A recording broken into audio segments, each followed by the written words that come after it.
Hey guys, tonight we ease into the damp cobblestone streets of a medieval English town where the church bells toll more often than they probably should, and the scent in the air is, well, let's call it unmistakable.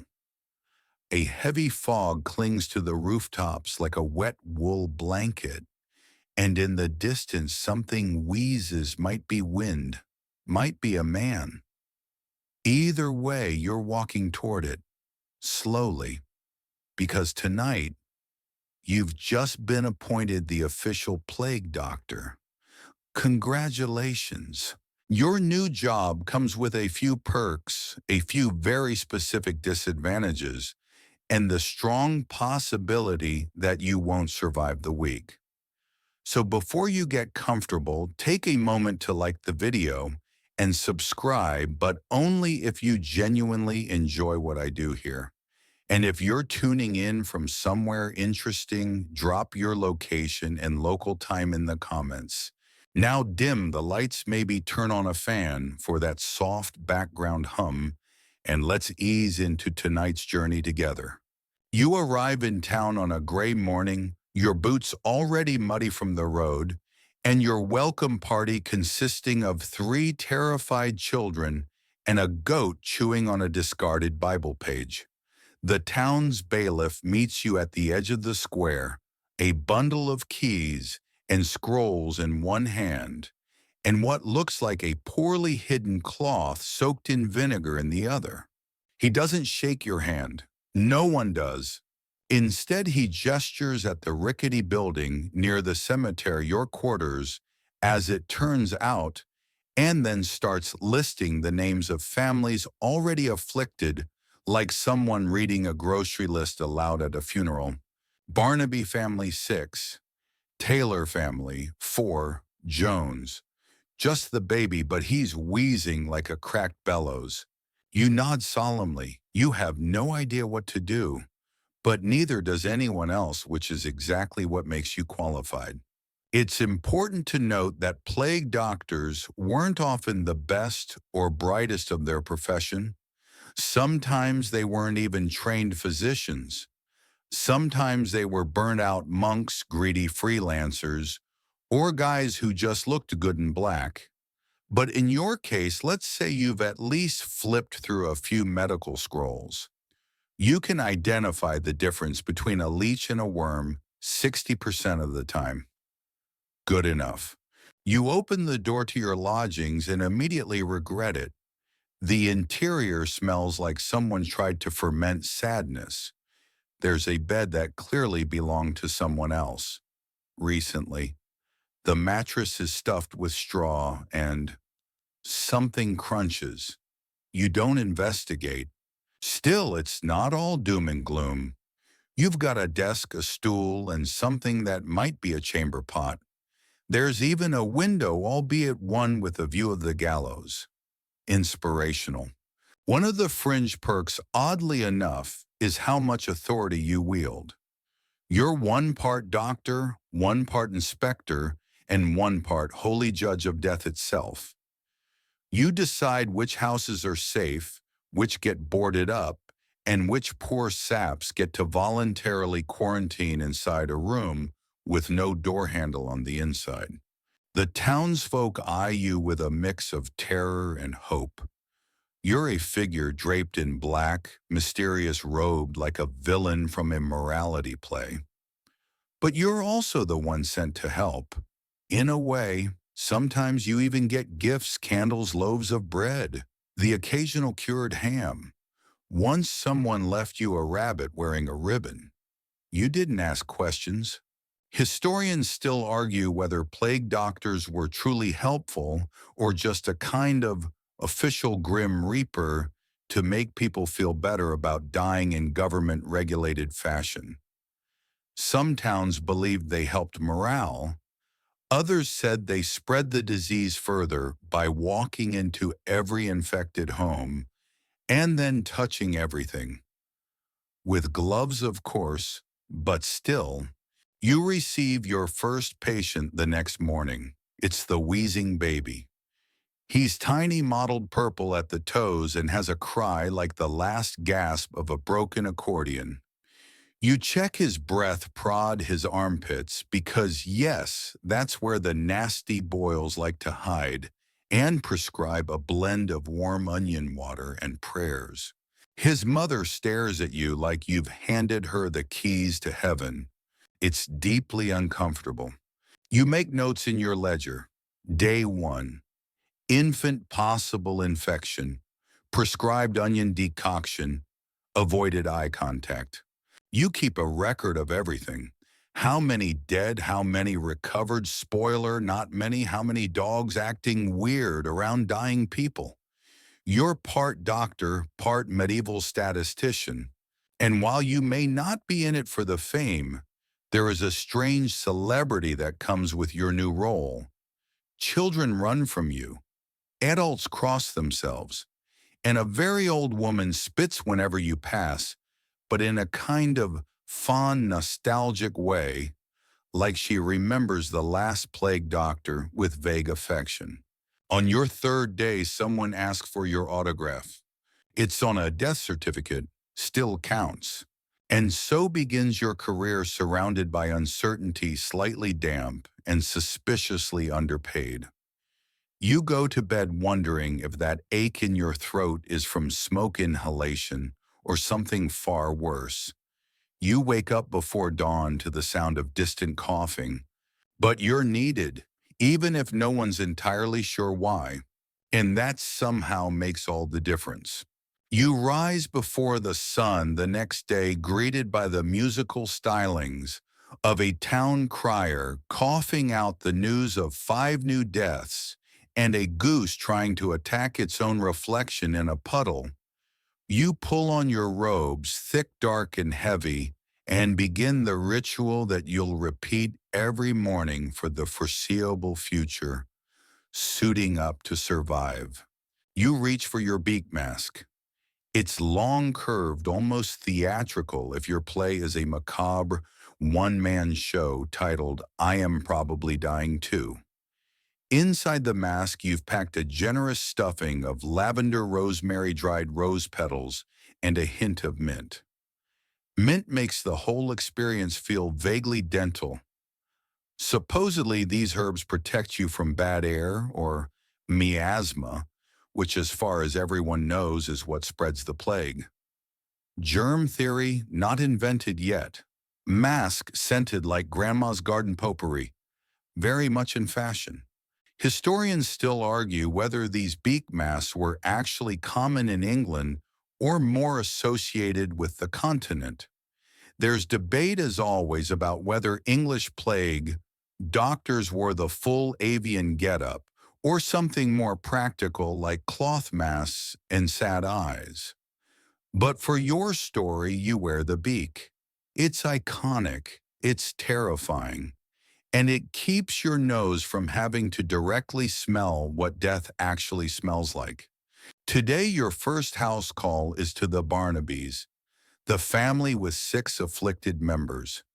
You approach their timber-frame cottage, slowly staff in hand, boots squishing softly in mud that suspiciously smells like cabbage. The townsfolk have already chalked an X on the door. Not that it does anything, but it helps the neighbors feel like something official has happened. The mother answers. Her eyes are rimmed in red, and she looks like she hasn't slept since the last full moon. She doesn't say a word, just steps aside. Inside, it's quiet in the way that only sick houses are too still, too warm, too saturated with the muffled sounds of someone dying in the next room. You do your rounds. One child with swollen lymph nodes under the arm, textbook.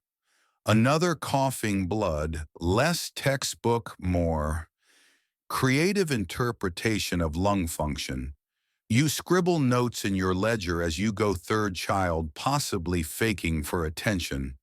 Denied bread as treatment. That sort of precision makes you a standout in the field. In a strange twist, one of the Barnaby children seems perfectly healthy, suspiciously so. She's bright-eyed, chatty, and wants to know what's in your beak. You tell her it's magic, which satisfies her for exactly 6 seconds before she demands to know if she can try it on. You decline, she pouts. Outside, you take a deep breath, which is a terrible idea considering the air quality. The truth is, plague doctoring isn't just about diagnosing symptoms and applying poultices. It's also about morale, about presence. The townspeople need to see you walk through their streets, silent, grim looming, and feel that someone is watching over them, even if that someone smells like vinegar and crushed marigold. The mayor invites you to a council meeting in the afternoon. It's less of a discussion and more of a panic with seating. They ask your opinion on public bonfires to cleanse the air, and you nod thoughtfully while chewing on the inside of your cheek.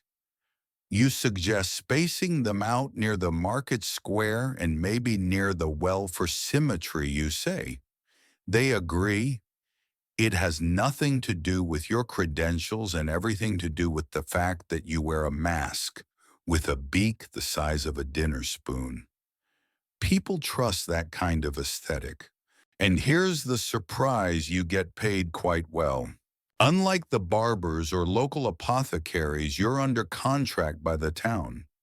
That means a salary, sometimes housing, maybe even a stipend for herbs and wax seals. You're not rich, but compared to a Thatcher or fishmonger, you're practically nobility, especially once word gets out that you're not dead after your first week. There's a fringe benefit, too. People bring you bribes.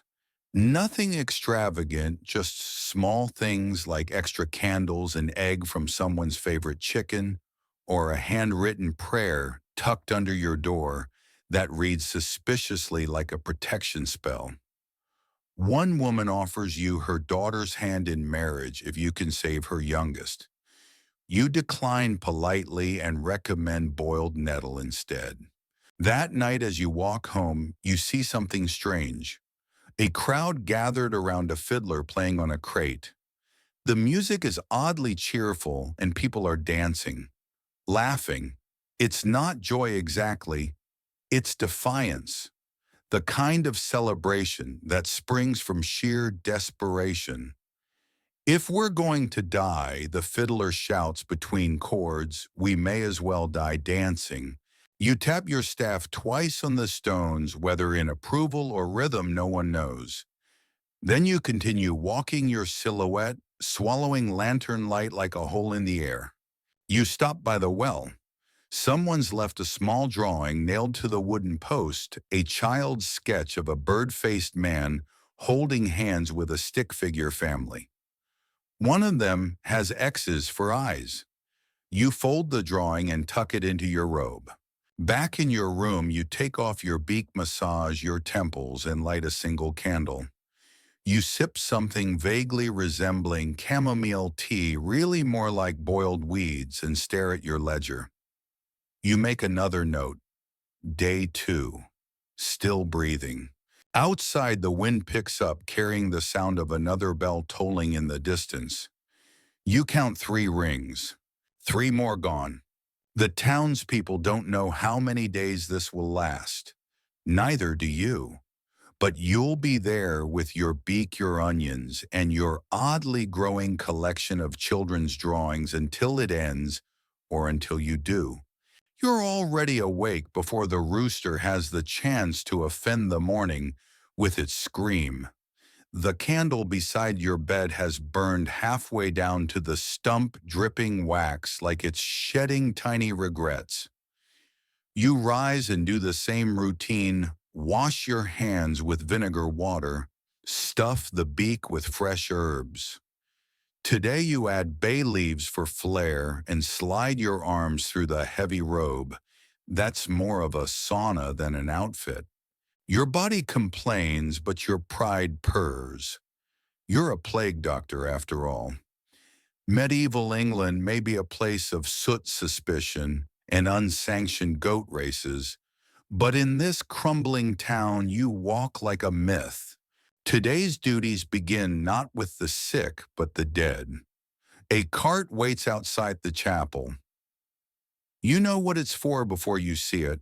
Covered with a thin cloth and a thicker smell, it holds four bodies awaiting their last journey.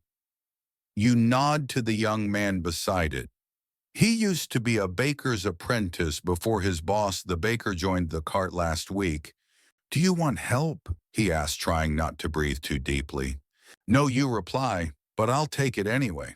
One of the few perks of your job beyond moderate pay and terrifying fashion sense is that people listen when you speak.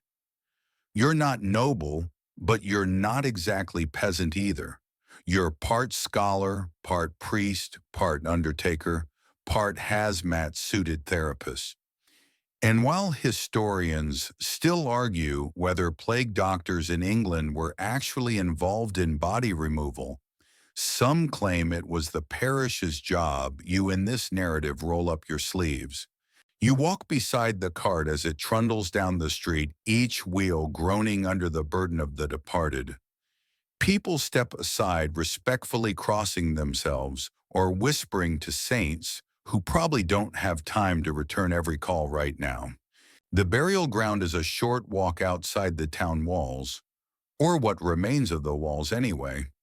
Rats peer at you like squat landlords, nosy and unimpressed. The grave is already open wide enough for six bodies, deep enough to blur their outlines. You say a quick word. You think it's Latin, but it might be a badly remembered recipe for leek soup. Either way, it comforts the boy who wipes his nose on his sleeve and murmurs an amen. Back in town, you make rounds. Today it's the blacksmith's wife who insists the spots on her arm are from working in the garden. You examine them with a degree of skepticism usually reserved for used horse salesmen. No swelling, no fever. You tell her to rest and drink rose-hip tea. She asks if wine will do. You say only if it's hot. She beams. Not every visit ends in diagnosis. Sometimes it's reassurance. People just want you to tell them it's not the plague. Even if it is, especially if it is. The afternoon brings your favorite chore, scribing death certificates. You're no calligrapher, but your handwriting is legible more than you can say for the previous doctor whose penmanship resembled a chicken panicking during an earthquake. You note the name, the age, the suspected cause. Sometimes you write fever, sometimes black buboes, sometimes mysterious but likely contagious. You try to vary the phrasing so it doesn't look like you're rubber stamping the apocalypse. It's strange how paperwork persists even as the world frays at the edges.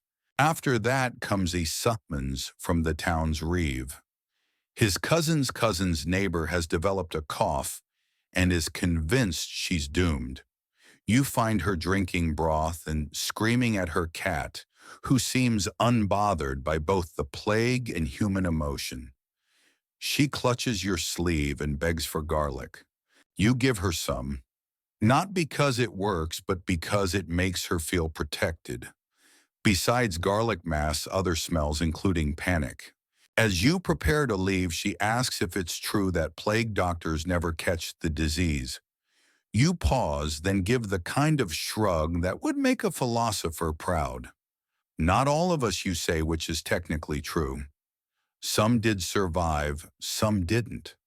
Historians still argue whether those who lived were simply lucky or had better masks, thicker robes, or fewer opportunities to lick contaminated doorknobs. Who can say, back home, you clean your tools, your staff, your scalpel, your pestle, your tiny mirror that you use to check if the mask is on straight. Everything gets a rinse in vinegar and then laid out like relics on the table.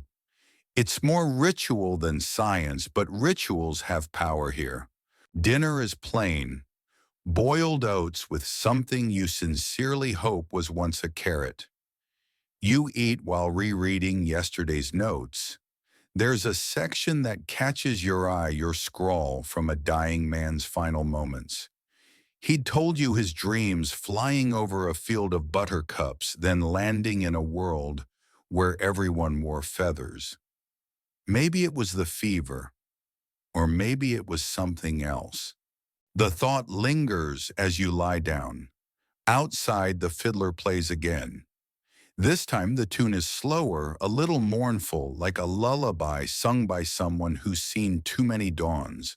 You close your eyes and think of feathers fields and beaked mass, of garlic children's drawings and hot wine, of the perks of your profession, not the money or housing, or even the fear you inspire, but this quiet sense of strange usefulness in a world unraveling thread by thread.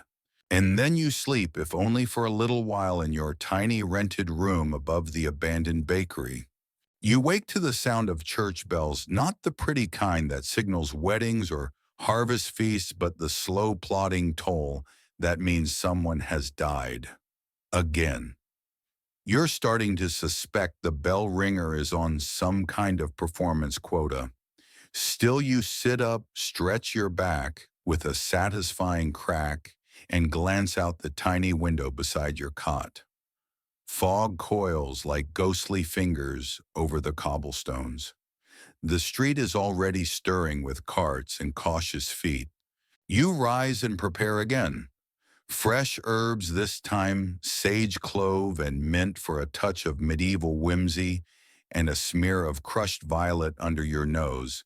Not for medicine, but for vanity. You're a plague doctor, yes, but you still have standards, and your day's off to a fragrant start. You descend the creaky stairs of the bakery-turned-lodging and find a note wedged beneath your door. It's from the mayor's assistant, who writes like he's being chased by feral geese. You squint to decode it.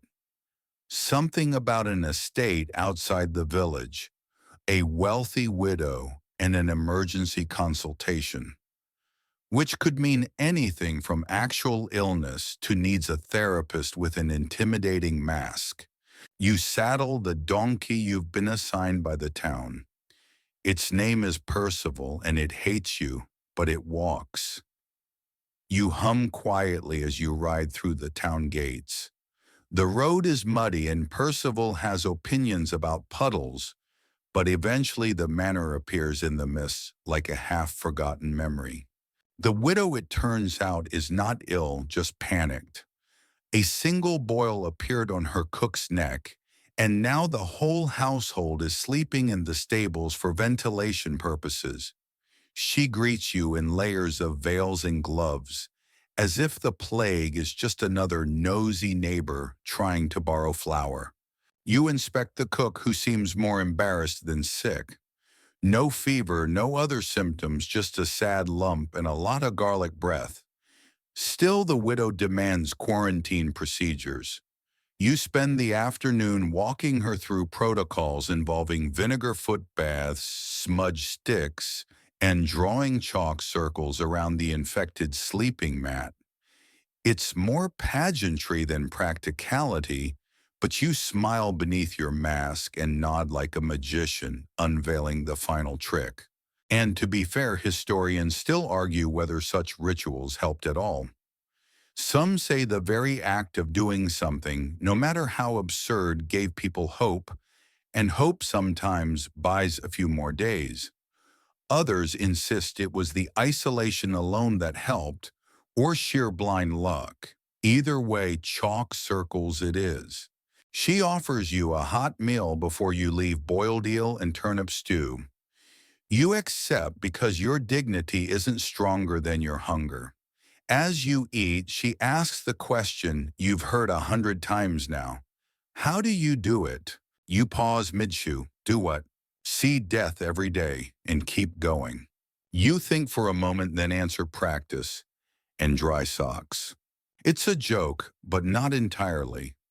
Your feet do take a beating in these boots, and wet toes are no good in a job that requires daily grave skirting. Also, people laugh when you talk like this, even if it's nervous laughter. It makes things lighter. On the ride home, you wonder about that cook. Will he recover? Probably. Will the boil multiply? Maybe, and if it does, will they call you again or simply move straight to prayers and shovels? By the time you arrive back at the edge of town, the sky's dipped into bruised gold. Someone waves you over. It's the miller's son clutching a letter sealed with red wax. An urgent summons from the apothecary. That usually means bad news or a surprise experimental recipe. You follow the boy through crooked alleys to the apothecary's shop, which smells like a greenhouse lost a fight with a spice merchant. Inside, the apothecary is pacing like a scholar whose favorite book went missing. There's something wrong with the rats, he tells you, which is hilarious because rats being wrong is sort of their default setting. But you nod seriously and lean in. Every year. They're dying. That makes you pause. They're always dying, you reply. No, I mean they're dying before the people are. Dropping in alleys and barrels behind ovens. It's like they know something. You rub your gloved hands. Maybe they're just getting tired of us.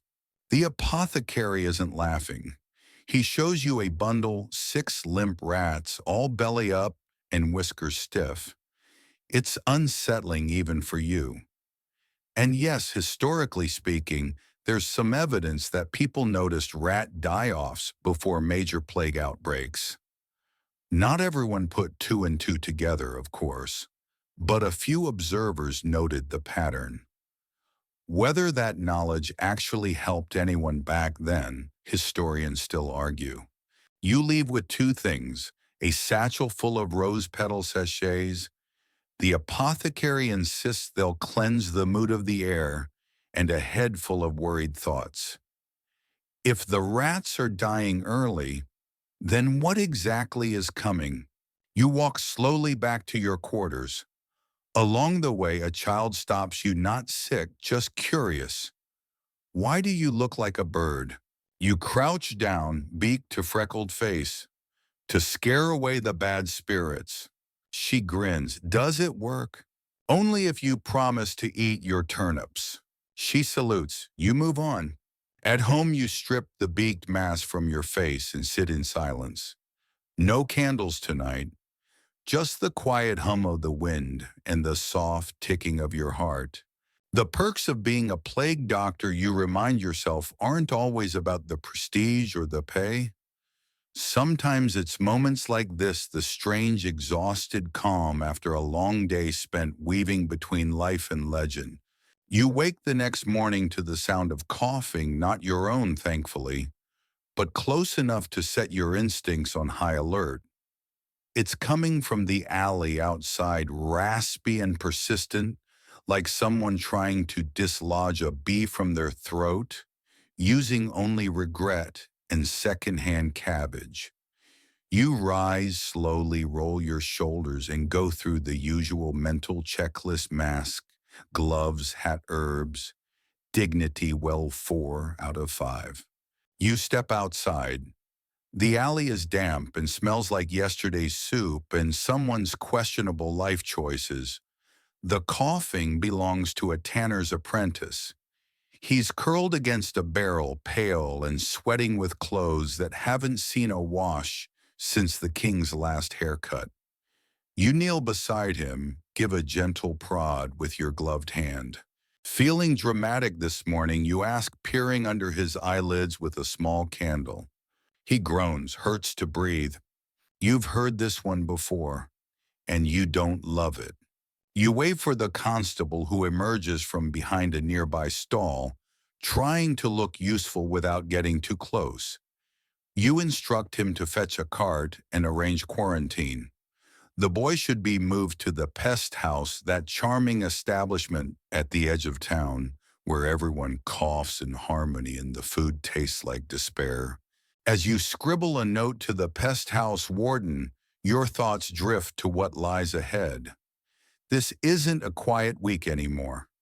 You can feel it in your bones and your boots, something's shifting. More cases, shorter incubation. The rats remember, still dropping like sinister confetti. It's the kind of pressure cooker moment where the crown starts noticing your little profession. You're not just a robed weirdo anymore. You're a crucial civic service. And with that comes perks. One of the more absurd ones, hazard pay. Yes, that was a real thing.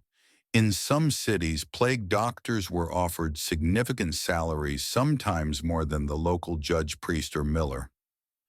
This was less about respect and more about scarcity. Nobody wanted your job, so they made it tempting, like adding honey to a cup of nettle tea. You returned to your quarters only to find a small stack of letters pinned to your door with a chicken bone classic medieval delivery. One's from the guild warning you to avoid a certain tavern where the ale might be compromised. Another is from a merchant family offering you coin to inspect their ill aunt and hopefully sign a certificate of recovery. You know what that really means. Tell us she's fine so we can resume business. And here comes another perk, the power to issue certificates. These aren't just paper scraps. They're medieval hall passes, legal shields that say, this person isn't contagious, or this house may reopen.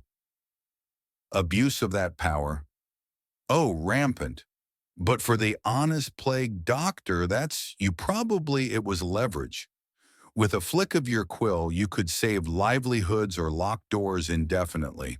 So you make your way to the merchant's manor, a pretentious place with gargoyles and too many curtains. You're greeted by a butler who looks like he was carved from disappointment. He ushers you in and warns that the aunt talks to ghosts now. You mentally file that under probably fever. Inside, the aunt is indeed pale, ranting about visions and angels with rotted wings. Her skin's flushed, but she's eating and has all her teeth. Not plague, you decide. Just a nasty fever and far too much rhubarb wine. You scribble a certificate, recovering, not contagious. They tip you in spices and goat cheese, less exciting than gold, but far less likely to be stolen by bandits. On your walk back, a group of children trail behind you, giggling and mimicking your bird mask with crude wooden versions. One has stuffed his beak with daisies. You give them a nod and a warning, don't wear those near goats. They take it personally. The kids laugh and scatter. You remember then another quirky plague doctor perk, free meals at local inns. Town councils often negotiated this as part of your compensation. If you were expected to serve the public in dangerous times, the least they could do was let you eat yesterday's bread without paying. In some towns, you even got priority meat. In others, free wine for medicinal reasons. You've never protested that clause. At your usual inn, the barkeep slides a trencher your way, barley stew with something that might be turnip. You take it gratefully and sit by the fire mask, pushed up, cheeks warm. Another patron leans over a gaunt woman in a tattered cloak. You're the doctor, right? She whispers. You nod slowly. My husband, he died 3 nights ago. Boils, fever, all of it. You swallow. I'm sorry. She grips your sleeve. He was a good man. And now the priest won't bury him. Says the ground is full. Ah. One of the more haunting truths of plague times, mass graves. Or plague pits if you're feeling dramatic. When cemeteries overflowed, towns dug huge communal trenches. Bodies were laid like firewood, sometimes doused in quicklime, sometimes just layered with straw and prayers.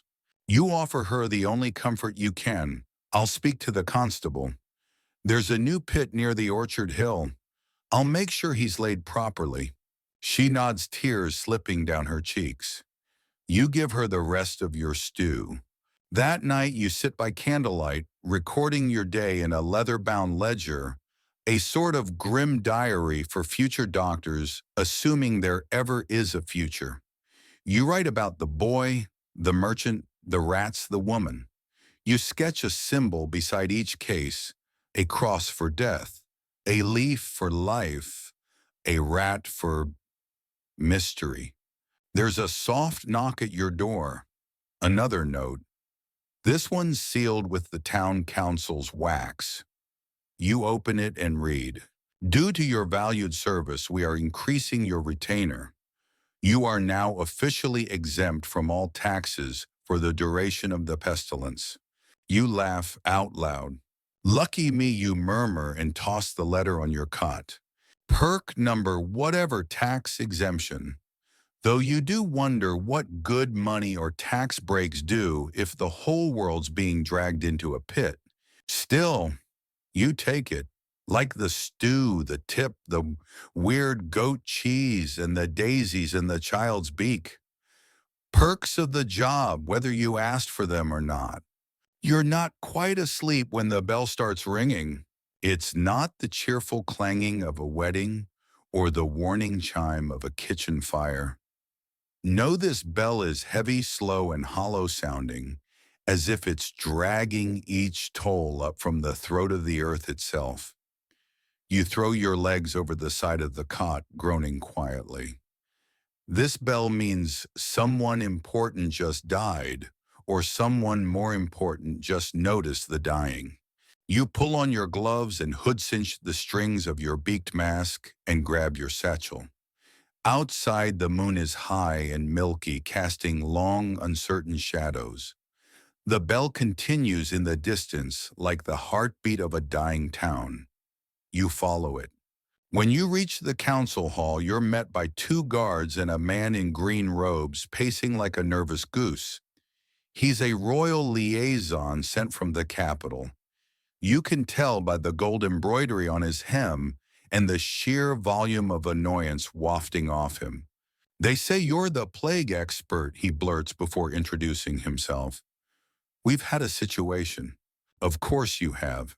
Turns out a noble family just lost their youngest daughter to a sudden fever on the third floor of a manor that was up until this week considered completely safe. The royal liaison wants answers, and unfortunately for you, they also want containment. Which brings you to tonight's primary subject, quarantine perks. Yes, perks. Because if you're the one enforcing lockdowns, sealing up homes, and keeping folks from sneaking out the back door with a full cheese wheel and a hacking cough, you need authority. And occasionally a little bonus power trip to keep things interesting. The manor is lit like a lantern candles in every window, as though illumination might keep disease away. You're led upstairs by a steward with trembling hands. Inside the girl's room, faint lavender scent, a silk doll in the corner, and on the bed a shape under a linen sheet that's just slightly too still. You check the mouth, the eyes, the glands. Definitely plague. And not fresh. She was feeling poorly 3 days ago, says the steward. No fever until yesterday. Then this room, you say softly, has been brewing its own little ecosystem. You recommend immediate quarantine. Everyone in the house, from footman to the family turtle, stays put for 40 days. It's standard procedure now, though historians still argue whether it really made a difference or just delayed the inevitable. You're granted full authority to enforce the lockdown, which means you guessed it, a few more perks. One, you can now seal buildings with your personal sigil, a wax stamp pressed on door parchment marking under doctor's quarantine. Breaking that seal punishable by public flogging or an entire week in the rat house, neither of which makes it onto postcards. Two, you're given a runner, a real one, a boy of 12 with legs like wind and the attention span of a distracted goose. His name's Oliver, and he's now your official courier. He stares at your mask like it's about to hatch a bird and says, "Do I get gloves too?" You tell him yes. He looks disappointed. Together you tour the perimeter of the manor, posting seals and speaking to each servant through keyholes. Some cry. One tries to bribe you with sugared dates. Another insists she only just visited her sister in the next village who was perfectly fine, aside from the black lumps under her arms. You sigh, then you stamp. Quarantine work comes with a degree of unpopularity, obviously. You're now the face of forced isolation and family separations and delayed funerals. But it also comes with a twisted kind of fame. Children chant your name in the streets. Merchants nod respectfully as you pass. Bakers give you the freshest bread still warm from the oven. Why? Because you might be the reason they're still standing. And let's not forget perhaps the most bizarre perk, impromptu room upgrades. With inns and homes being shuttered left and right, you're sometimes gifted temporary lodgings in places far nicer than your usual cot-in-a-corner setup. Tonight the council insists you stay in the vacant merchant house across the street from the quarantine manor so you can monitor things. You enter to find a canopy bed, a stocked pantry, and luxury of luxuries, a wash basin filled with rosewater. There's even a window with a real glass pane. You resist the urge to do a little celebratory dance in your thick boots. As you unpack, you glance across the street. The manor stands still, the candles now fewer flickering gently.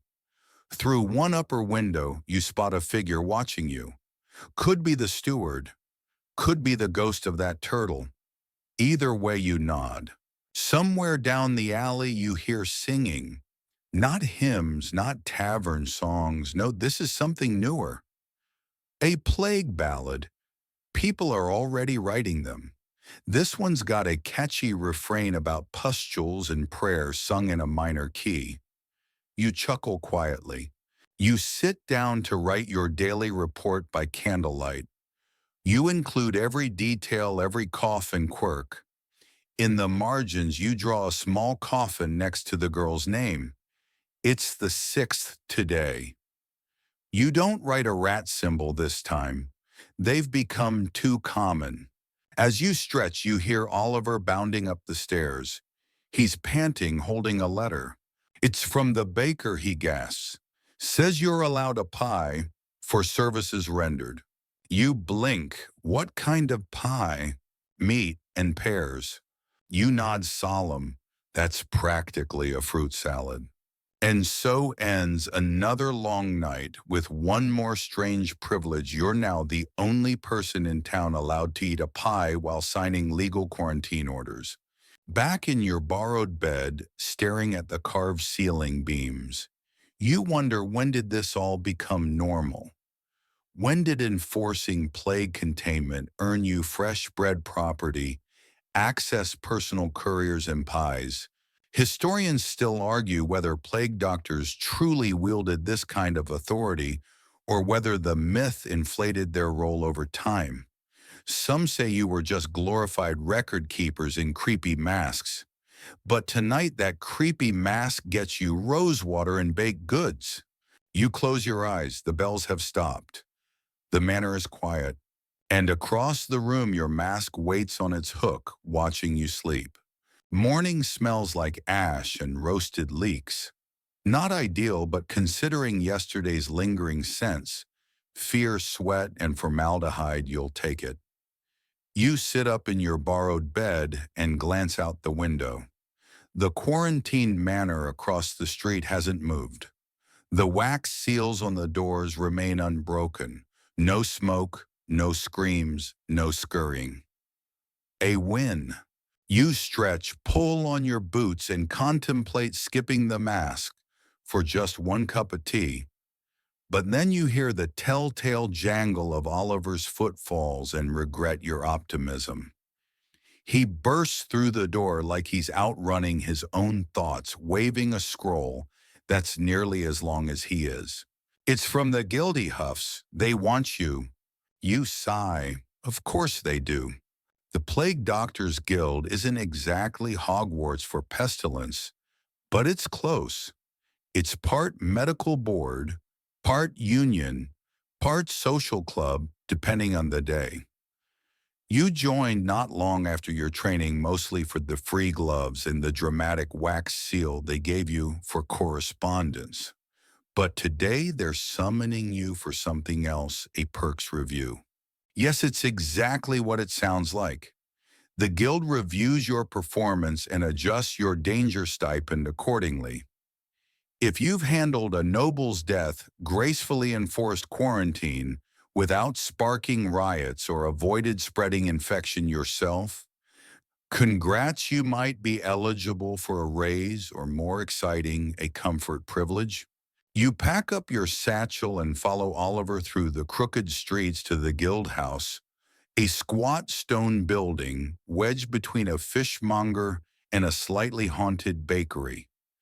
Inside, the air smells of beeswax, burnt herbs, and exactly one overripe onion no one will admit to bringing. The review board waits in the back chamber, cloaked in varying degrees of mildew-colored robes. You recognize a few familiar beaked faces. Dr. Hemsley, who insists licorice wards off pestilence. Dr. Grinshaw, who writes plague-themed poetry. And Dr. Beatrix, who somehow always looks disappointed even behind a mask. They motion for you to sit. You do, and the chair groans under your weight like it's about to lodge a complaint. Dr. Grinshaw leans forward. You sealed off a noble estate last night. You nod. Handled the girl's body with proper rites. As much as I could, you reply. She had a stuffed bear I let her keep. Dr. Hemsley nods approvingly. Sentimental items are listed under the gentle closure clause. Well done. They check a scroll. There's murmuring. Grinshaw makes a note. Beatrix sighs. And then, drum roll in your brain, they grant you a new privilege, the right to requisition musical comfort services. Yep, you can now legally summon a lute player. It's part of a new initiative from the guild based on some Venetian physician's theory that gentle melodies might reduce mortality by lowering the patient's stress and oddly encouraging bowel movements. Historians still argue whether this music as medicine theory held any real merit, but you've met enough constipated aristocrats to believe it's worth a shot. You leave the guild house with Oliver trailing behind, already whistling a tune he claims was sung by gravediggers. Should we get a lute guy, he asks. You consider, only if he knows the Ballad of the Blackened Toe. By afternoon, you're back near the manor consulting with a fellow plague worker named Edith. She's stationed outside the butcher's quarters marking any meat deliveries for contamination. She's gruff, brilliant, and carries a large spoon she claims has sniffing properties. Ever think about leaving this job, you ask her between seal placements. Only when my knees remind me I'm 40 and still squatting over suspicious poultry, she replies, tapping a hog haunch like it owes her money. Perks like hazard pay, musical interludes, and temporary lodging are fine. But most of you aren't in it for comfort. Not really. You're here because no one else wants to be, and because, as strange as it is to admit, you're kind of good at it. That night you test your new privilege. You send Oliver to find a bard. He returns with a man who looks like he crawled out of a hedge maze, leaves in his hair strings, on his lute frayed like century-old pasta. Name's Barrick, he says. I play sad stuff. You want happy, you'll need to pay extra. You tell him to do his worst. He sits in the manor courtyard just inside the quarantine ring and starts strumming something haunting and slow. Inside, through shuttered windows, the quarantine listen. Some cry. Some lean against doors. One servant sticks a hand out to feel the music. Barrack plays for an hour and vanishes like mist. You return to the merchant's house with a strange sense of peace. The loot wasn't particularly good, but it reminded people they were still human. That's something. The guild sends a note the next morning. Unconfirmed reports suggest musical exposure increased compliance by 12%. Continue. You smile. A small win. Almost enough to make you forget the questionable stew that's now bubbling in your hearth, smelling faintly of mutton and sock. At some point, Edith drops by with a flask of juniper tonic and a list of recently sick bakers. You mark their homes one by one, sealing them carefully. People groan, but they obey. Maybe it's the seals. Maybe it's your mask. Maybe it's the persistent rumor that you once scared a rat to death just by glaring. Your reputation spreads. You're now known in the Northern Quarter as Dr. Whispercloak, a name Oliver definitely started. Kids draw your silhouette in chalk. Some say you're immune. Some say you eat garlic like candy. One boy says he saw you sneeze and the sneeze just gave up. You don't correct them. Instead, you review your logs, sip some tonic, and lean back in your creaky chair. Your comfort perks pile up: a musician, a pie, a decent roof. None of them erase the plague, but they dull its edge. Historians still argue whether plague doctors genuinely received such privileges or if local myths ballooned their importance. But in the flickering candlelight of your temporary home, the perks feel real, tangible, necessary. And somewhere across the alley, in a sealed manor full of fear and mourning, someone hums the tune Barrack played. You hear it faintly, and you hum along. The next morning brings a stiff wind and the heavy rustle of proclamations nailed to doors. You wake to Oliver shouting from downstairs. They've banned leeches in the Southern Quarter. It's barely dawn, and already policy changes are sweeping through the streets like spilled ink across parchment. You descend mask in hand and take the scroll from Oliver's shaky fingers. The city council's seal is thick and smug-looking. The decree states that effective immediately, all medical practices involving bloodletting leeches are suspended pending review due to excessive use, minimal results, and several complaints of leeches being mistaken for dried fruit. You raise an eyebrow. Didn't you once put one in your tea? Oliver shrugs. It was dark. You don't mourn the ban too deeply. Leeches have long been a mixed bag. Sure, some swear by their use for balancing the humors, especially when you're trying to drain excessive melancholy, which just sounds like a fancy term for moping. But more often than not, the slimy little freeloaders just add to the overall vibe of doom. Still, it means you'll need to adjust your toolkit, and not just yours. Every other doctor in town is now reevaluating their treatment menus, swapping out leech pouches for mustard poultices, vinegar compresses, or, somewhat disturbingly, hot goat's breath. The plague doctor's toolkit is nothing if not eclectic. Yours includes the usuals: a cane for distance-checking gloves thick enough to hug a hedgehog, and a pouch of herbs stuffed in your beak to muffle the rot. There's also the more experimental items: a bell to signal your approach, wax-sealed correspondence tubes, and a set of colored ribbons for marking doorways. Red for fever, black for confirmed death, blue for maybe faking it to avoid taxes. Your favorite, however, is the Posy Globe. It's a small spherical cage that holds dried flowers and hangs from your belt like a floral grenade. You swing it idly as you walk, letting the scent of lavender, rosemary, and crushed juniper preempt the less fragrant elements of your rounds. That afternoon, you inspect a bakery with suspiciously low customer traffic. The bread smells fine, but there's a certain greenish aura around the baker's eyes. You perform a quick examination, pulse racing temperature, high tongue, the color of a bruised plum. You hand him a mug of vinegar water and make a note on his door. Observe no kneading. He doesn't laugh at the pun. That's how you know it's serious. Oliver returns midday with a delivery, a replacement herbal supply from the guild. The bundle includes bundles of marjoram for grief tansy, for the brave, and oddly something labeled unicorn root. You squint.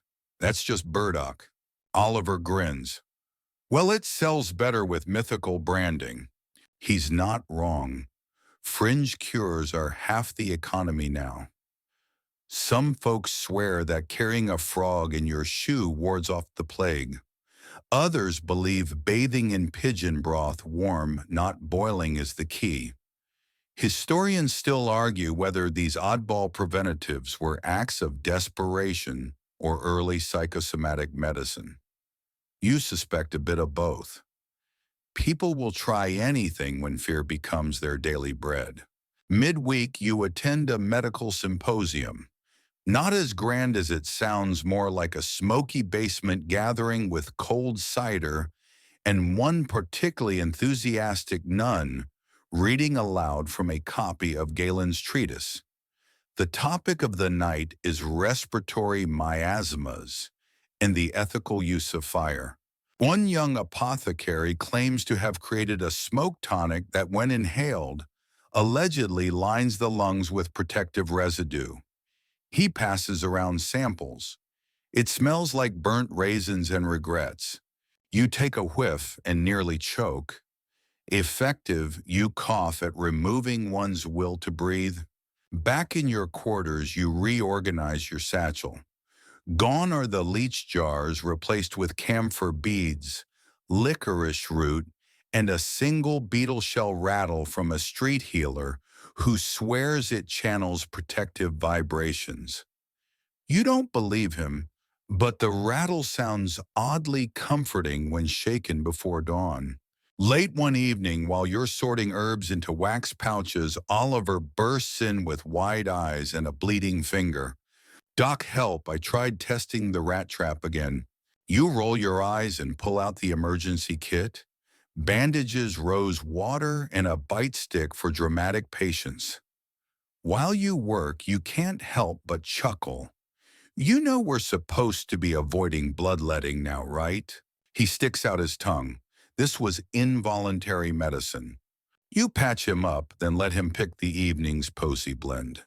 He chooses lemon balm and thyme, a good mix for clarity and courage. As the candles burn low and you review your daily records, you can't help but reflect on the strange, wonderful chaos of your role.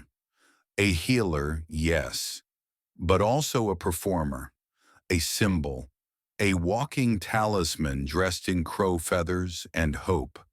The tools of your trade may be odd, improvised, and occasionally illegal in France, but they serve a purpose.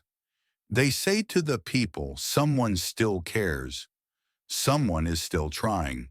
That night you dream of a field of leeches spelling out apologies with tiny banners. You wake up strangely rested. The bell rings at mid-morning, sharp and metallic, echoing across cobblestones slick with dew and detritus. You're halfway through steeping a rosemary foot soak when Oliver leans out the upper window and calls down, "We've got a runner." You sigh, "Not again." By runner, of course, he means a patient who has decided to dramatically reject quarantine orders and bolt into the open streets like they're starring in a medical thriller. This one apparently has stripped to the waist and is yelling about cleanse by fire while flinging turnips at pigeons. a bold move even for Tuesday. You gather your things, mask cane, a length of calming cord soaked in lavender oil, and step out into the rising day.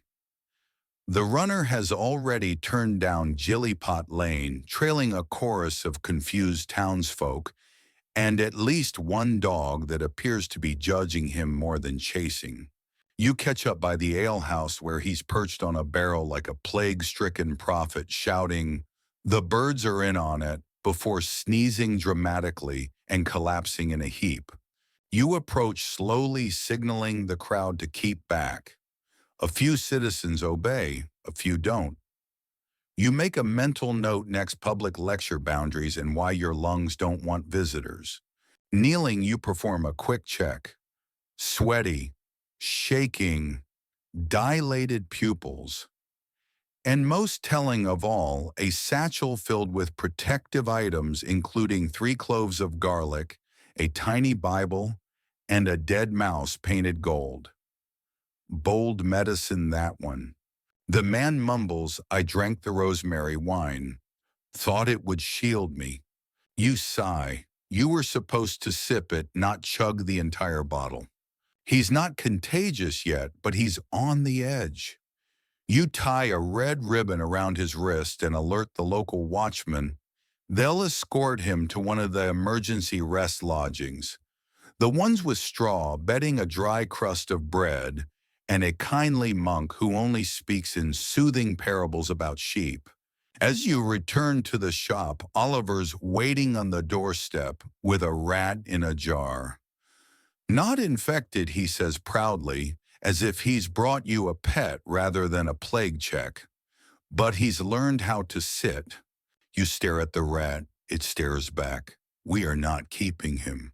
The daily routine carries on: visits to homes with quarantine families, scrolls delivered under doors, consultations shouted through grates and hay-stuffed barriers. You see one woman treating her entire household with a mixture of boiled figs and positive affirmations. "The fever won't like confidence," she says brightly. Historians still argue whether such positive thinking helped or harmed recovery, but you admit sometimes the belief in healing matters almost as much as the treatment.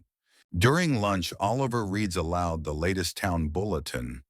2 new miracle cures banned. One involved molasses poured directly into the ears. The other, bat guano tea. You put your spoon down. "Please tell me no one was boiling that inside." They were using the schoolroom cauldron. Charming. The perks of plague, doctorhood strange as it sounds, become clearer every day. Sure, the job smells terrible and carries a decent risk of public stoning if you're mistaken for death himself, but the autonomy is unmatched. You can walk into bakeries without paying commandeer soup in the name of medicine and even requisition chickens. Chickens, the ultimate professional currency. And then there's the fashion. Say what you will about the mask. Yes, it limits your peripheral vision and fogs up if you breathe too hard, but it gives you presence. When you stride into a square cane, clicking cloak, billowing slightly in the wind, people notice. No one else gets to dress like a Gothic statue with a doctorate. Midweek, you're called to consult on a mystery illness in the weaving district. The patient is a 6-year-old boy who keeps throwing up blue dye and giggling. You recognize it instantly: textile poisoning. He's been chewing on wool soaked in indigo.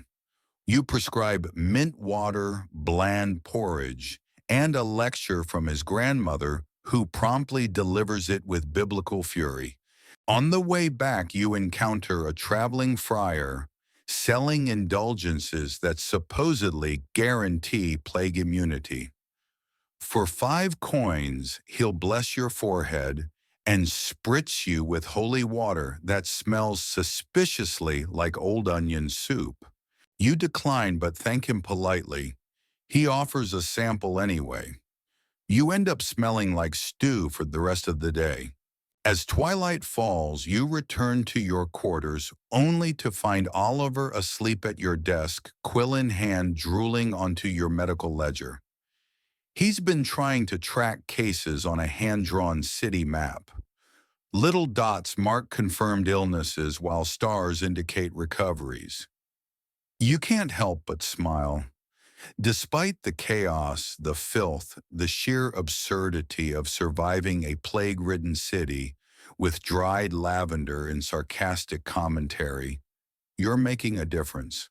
You drape a cloak over Oliver's shoulders and sit beside him.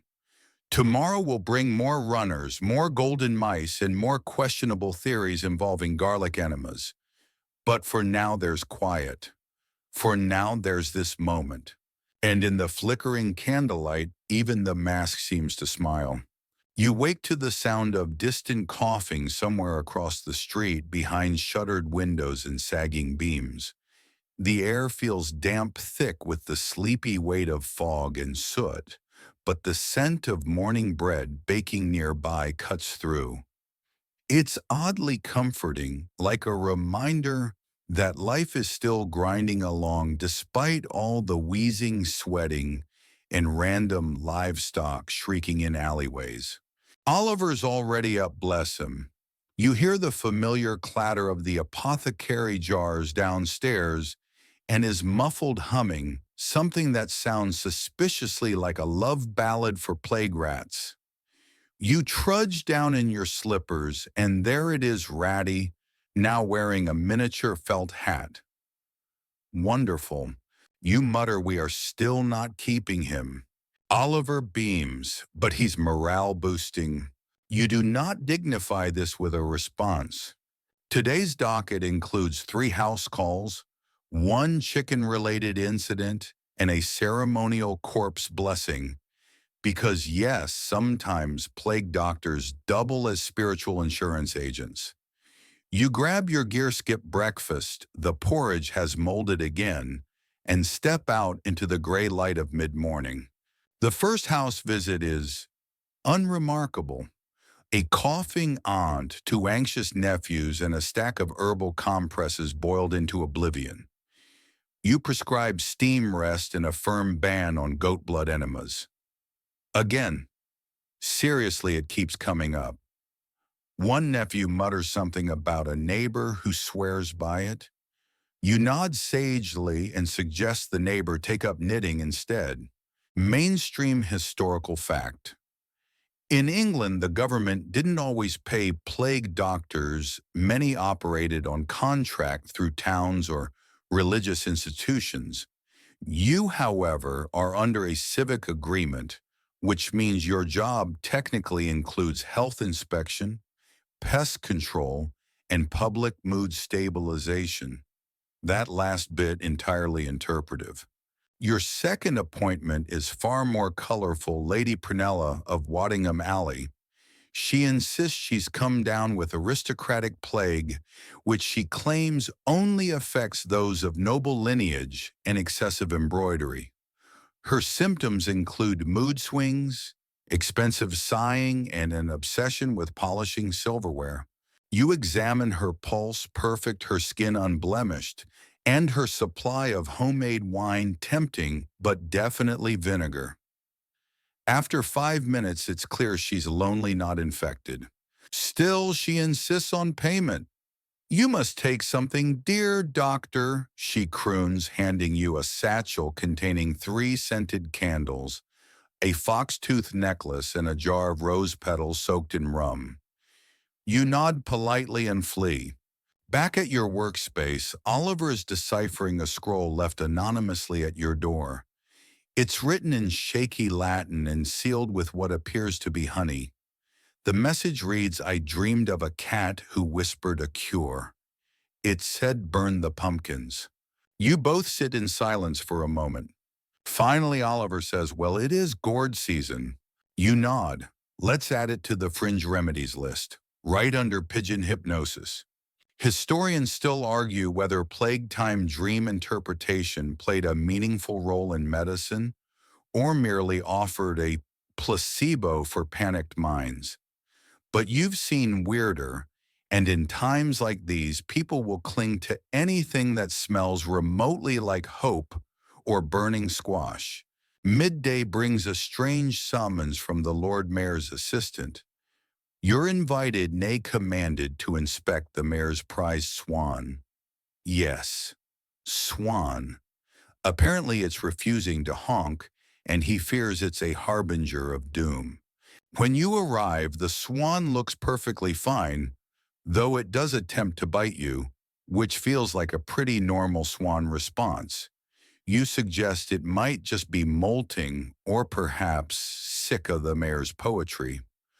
The Lord Mayor accepts this diagnosis with much nodding and offers you a small roasted pheasant as thanks. Irony, anyone? On your way home, a little girl stops you in the street offering a flower. For the doctor, she says solemnly. So you don't get the doom sick. You accept it, gently tucking it behind your ear, just inside the edge of your mask. Even though your nose can't smell it through the herbs stuffed into the beak, the gesture fills you with something rare, actual warmth. Or maybe it's just the early stages of heat stroke under all that leather and wool. As evening falls, you're summoned again, this time to mediate a community dispute over a cursed well. The argument: some say it spreads disease, others say it grants visions. One man insists it turned his donkey psychic. You inspect the well, murmur some official-sounding Latin, and toss in a few dried mint leaves just to seem impressive. You declare it probably safe but suggest boiling any water drawn from it. Everyone nods as if you've parted the Thames with your gloved hand. Quirky fringe tidbit of the day. Someone's been stuffing orange peels into the town drains, claiming it keeps the plague spirits too confused to rise. You make a note, maybe add it to the Ratty Hat collection. Back at home, you finally sit. Oliver's dozing again, curled up next to a pile of scrolls, and Ratty, who is wearing a different hat, now this one a miniature bishop's mitre. You don't even have the energy to ask. You log your day's work in the ledger: 7 consultations, 4 false alarms, 1 angry swan, 1 gifted pheasant, 0 confirmed cures, but like always, 100 small comforts administered through care, laughter, and just enough ridiculousness to keep people believing in a tomorrow that isn't shaped like a beak mask and boiled onions. You close the book. Another day as a plague doctor, not glamorous, not always hygienic, but bizarrely fulfilling, especially when swans and psychic donkeys are involved. You wake to a gentle rapping at the door, 3 slow knocks, followed by 1 impatient stomp. Oliver, still wrapped in a wool blanket, like a sentient turnip, groans and rolls over on the cot. You sigh, pull on your boots, and open the door to find a town courier holding what appears to be a bouquet of wilted parsley and a scroll sealed with red wax and unmistakable self-importance. It's from the Guild of Pestilence Practitioners. Yes, it's a real guild. Yes, the initials are GPP. And yes, they have monthly meetings with tea and a dedicated cheese hour. The scroll informs you that you've been nominated for a regional plague medal based on your exemplary work in morale boosting and community stink suppression. You chuckle. Oliver wakes just in time to ask, do they give you a horse with it? You tell him no horse, just the honor, and probably a pin. He shrugs, still cool. It's mid-morning before you actually leave the house. On your way to the dispensary, you're flagged down by a tanner who thinks his wife has contracted holy fever because she started speaking in rhymes during dinner and now refuses to sit near mirrors. You follow him to their modest cottage, where the woman in question is in fact very much lucid and very tired of being accused of demon possession, just because she's been binge reading rhyme psalms to keep calm. You recommend a mixture of fennel and warm water. The husband insists on a blessing.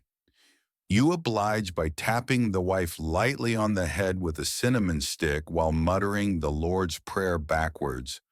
Okay, not really, you just hum and stare meaningfully. Mainstream historical fact. Many plague doctors were seen as spiritual intermediaries offering not just medicine, but prayers and symbolic rituals to comfort the sick. Whether they believed it or not didn't matter. Performance was half the treatment. After all, when your best medical gear includes a mask full of rosemary and wishful thinking, flare counts. The dispensary tucked behind the fishmonger's stall is alive with quiet chatter and the telltale sound of coughing into linen.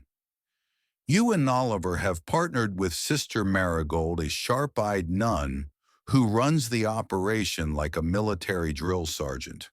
Today she greets you with a sigh and hands you a new assignment, repackaging dried frog hearts.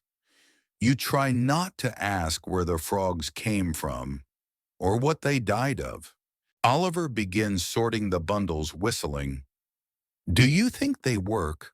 You raise an eyebrow. The frogs only as bad conversation starters. Still, you pack them carefully because someone somewhere swears they help. And if it keeps people feeling protected or at least distracted, who are you to argue? A scholar passing through town stops by the dispensary with a curious request. He's researching the regional effectiveness of spiritual herbs and would like to observe you at work. You glance at Sister Marigold. She shrugs. You say fine, but only if you carry the rat cage. The scholar Professor Wiggins is delighted. Marvelous. Do you also perform chants? You pause. Only during full moons, and only if the rats are in the mood. He nods seriously, scribbling notes. Your next visit of the day takes you across town to the candlemaker's workshop. The air is thick with beeswax and burnt lavender. The apprentice there, a boy no older than 15, claims to have seen glowing eyes behind the barrels last night. He now refuses to sleep or touch honey. You investigate and discover not a ghost, but a particularly ornery barn cat with a love for heat and candle scraps. It hisses at you, knocks over a jar of clove oil, and vanishes into the street. You declare the haunting solved. Historians still argue, Professor Wiggins says thoughtfully, whether such spectral sightings were hallucinations from poor nutrition or simply overactive imaginations during times of mass trauma. You mutter, or very rude cats. By late afternoon, your pockets are full of onion skins, beeswax, 2 fish bones gifted for good luck, and a thank you pastry wrapped in oilcloth. You bite into the pastry, discover it's filled with vinegar-soaked raisins, and discreetly pass the rest to Oliver, who actually likes them. This too is part of the job, discerning who prefers what kind of weird pie. Back at your home base, a small crowd is gathered outside. Apparently a few townsfolk want your blessing on their new plague-proof cloaks made entirely of layered turnip leaves and stitched with wool. You stand on your doorstep, examine the garments, and say with perfect confidence, they will confuse the spirits. They cheer. One gives you a goose feather in thanks. You now own 4. You finally settle in as the sun dips behind the houses, casting a soft coppery glow over the rooftops. Oliver is boiling water for tea, and Ratty is somehow inside a satchel of sage, blinking slowly. You open today's ledger, scribble your notes, and flip back to earlier entries. In among the lists of poultices and pulse readings, you spot a sketch Oliver did last week. You looking heroic in a beaked mask, standing atop a pile of sick rats with a banner that reads, Doctor of the Year probably. You chuckle. Do you think I'll win that medal? Oliver grins. Only if you don't get pecked by another swan. You raise your teacup to avoiding poultry. To frog hearts and vinegar raisins, he replies, clinking cups with you. The stars blink above like sleepy, amused witnesses. You sigh, letting the night wrap around you like one of those turnip cloaks, absurd but somehow comforting. The morning fog clings to your boots as you trudge toward the town's north gate. The air tastes like damp hay and someone's very questionable garlic stew from the night before. You're summoned rather dramatically by the bailiff to inspect a newly quarantined barn on the edge of the livestock district. Apparently, a cow has developed unnatural moods. You brace for the worst. The barn is a low-slung structure, half collapsed in the back, and smells very strongly of regret. Inside, the offending cow stares at you from her corner, chewing cud with a side-eye that could slice wood. You kneel, give her a once-over, and declare her not sick, just moody. She's lonely, you tell the bailiff. Get her a friend or a mirror. He's not convinced, but then the cow lets out a long, sulky moo that sounds suspiciously like a sigh, and he relents. We'll try the mirror. It's only 10 a.m., and already you're playing livestock therapist. The perks, right? You make your way back through the market where a butcher insists on showing you his latest plague protection, a necklace of dried sausages. No miasmas here, Doc, he declares proudly. You nod solemnly. Of course. Everyone knows sausage wards off evil spirits. Mainstream historical fact. By the late Middle Ages, people believed that strong-smelling substances like vinegar, ambergris garlic, or smoked meat could ward off the plague. The miasma theory that disease came from bad air led to all sorts of pungent personal accessories. And yes, someone probably tried a sausage necklace. No one has found documentation proving it didn't happen. You make a mental note not to stand too close to the butcher. Later, you attend a town council meeting, a formal affair in theory. In practice, it's 6 exhausted men in wool cloaks arguing over whose turn it is to clean the chapel's latrine. You're here to present a case for more funding. Plague doctors need gloves after all. Your last pair is developing a personality of its own. You're halfway through your speech when old Father Bertram interrupts. Can't they just use cabbage leaves? You pause. Only if we also get hazard pay for slugs. The scribe chokes on his ink and has to step outside. Surprisingly, the council approves your modest request, mostly out of fear that they might need you soon. And also because someone points out cabbage is now too valuable for gloves, it's being used in poultices, prayers, and salad. Back at the dispensary, Professor Wiggins returns more eager than ever. He's brought a colleague today, a woman named Magda, who specializes in folk magic. She watches you treat a boil with onion paste, muttering, fascinating. That's straight from the Bristol Scrolls. You raise an eyebrow. Is that a good thing? She nods solemnly.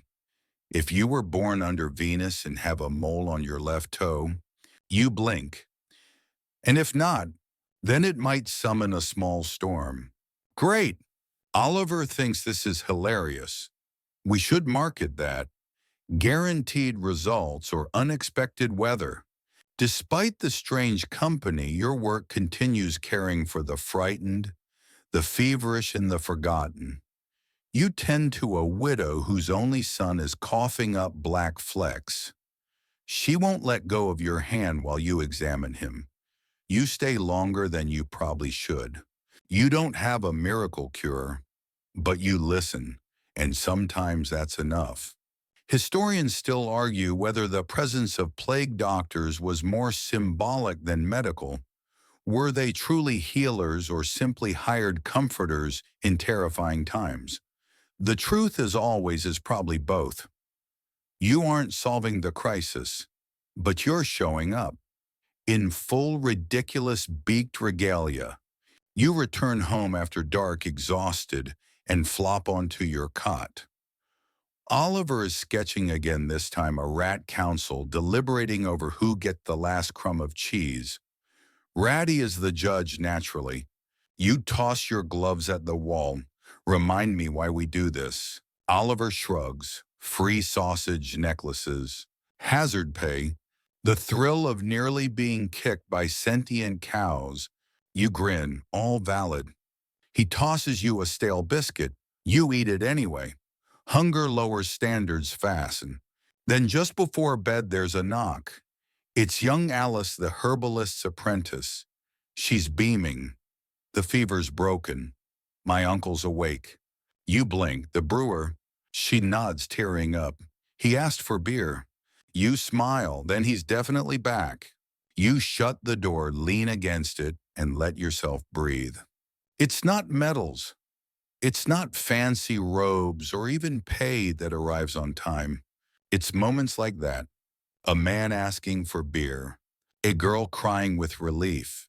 A sick cow just needing a friend. The perks are stranger than expected, but they're there.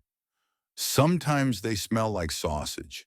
You wake to the sound of church bells, but not the joyful ones.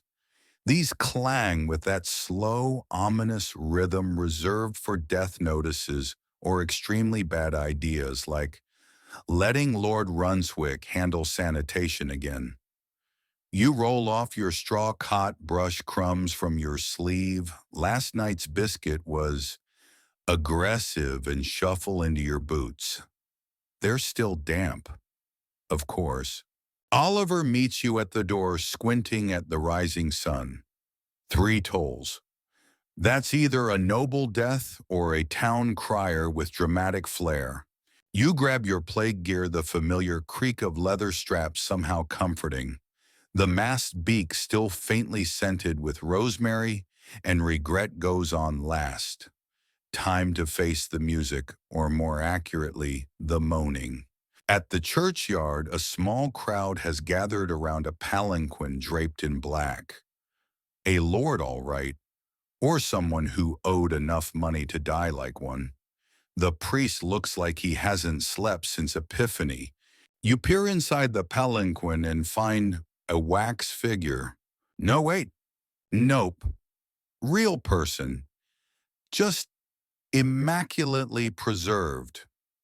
Which is weird because the plague doesn't usually leave people looking ready for a masquerade. His lordship insisted, the priest murmurs. Said if he succumbed, he wished to be embalmed in wine and lavender and apparently fennel seeds. You squint at the body. He smells like salad dressing. The priest nods. And his will states you're to inspect the corpse for final medical affirmation of sainthood in flesh, which means what exactly? That you say he looks impressive, in Latin. Mainstream historical fact. Nobles in the late medieval period occasionally demanded elaborate embalming or post-mortem rituals. Some were buried in quicklime to hasten decay so they'd be pure skeletons for resurrection. Others insisted on scented preservation. And yes, some hired plague doctors to stand at their funerals as a badge of their piety or paranoia. You mutter something vaguely Latin-sounding mortuum legitimus, deliciis vini, which you think means death by legitimate delicious wine, and give a solemn nod. The crowd applauds. Someone throws petals. You're unsure what just happened, but you're now apparently a funeral critic. Back at the dispensary, Magda is testing a new charm, a necklace of pigeon feathers dipped in honey. It draws out the bad air, she explains, holding it at arm's length. And sometimes wasps. You inch away. She sighs, so ungrateful. People used to pay extra for leech socks. You tilt your head. That's not a thing. She raises an eyebrow. Historians still argue whether it was leech socks or leech stockings. Either way, fashion forward. Oliver whispers leech crocs are next. You try to focus on actual patients. A baker arrives with burns on his hands. He touched a blessed stone, rumored to cure plague. Turns out it was also sitting in the oven. For luck. You treat him with your usual vinegar balm and a small lecture about not cooking rocks. Then comes an odd case, a monk who claims his hiccups are demonic. You ask how long he's had them. Since the comet. You blink, what comet? The one I dreamed about. Surely that counts.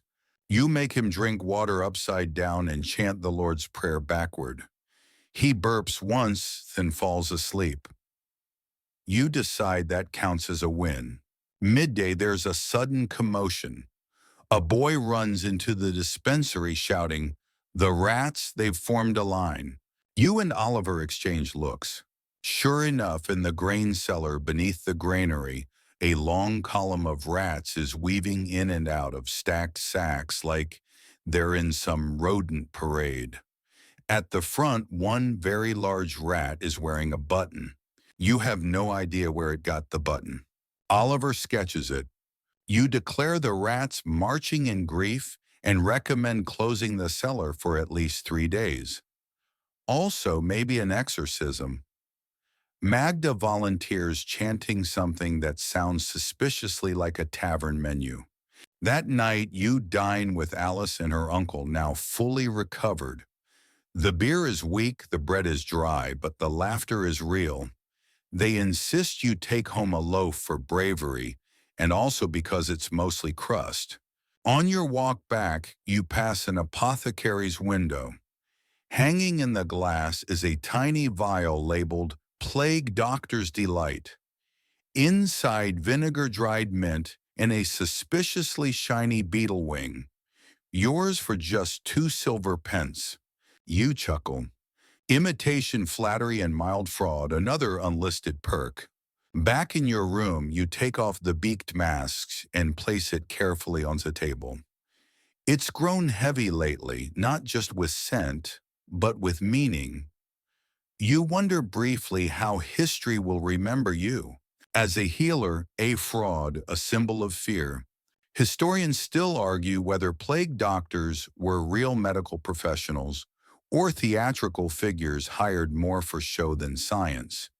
But here in the grime and chaos, in the tender moments between coughs and candlelight, you know the truth doesn't sit neatly in books. It lives in cracked hands, crooked masks, and whispered thanks. You lay back on your cot. The moonlight slips through the shutters in thin silver ribbons. Oliver's already asleep, one arm wrapped around his rat-themed sketchbook. You sigh, stretch, and close your eyes. Tomorrow there will be more patience. Maybe another noble with fennel ambitions. Maybe another child with a fever. And almost definitely more rats. But tonight you rest, cloaked in vinegar mystery and mild absurdity, because some careers surprisingly are worth the strange perks. It's dawn, but the sky can't decide whether to commit to light or mope in the haze. A low fog clings to the cobblestones like a sullen cat refusing to move unless absolutely bribed. You squint at the horizon through your shutters. Somewhere beyond the mist, people are already up selling fish, praying, panicking. Typical Tuesday. You step outside and nearly trip over a small pile of garlic cloves on your doorstep. Another offering, you sigh. That makes 5 in 2 weeks. The first few were flattering. Now it's starting to feel like people think you're a salad.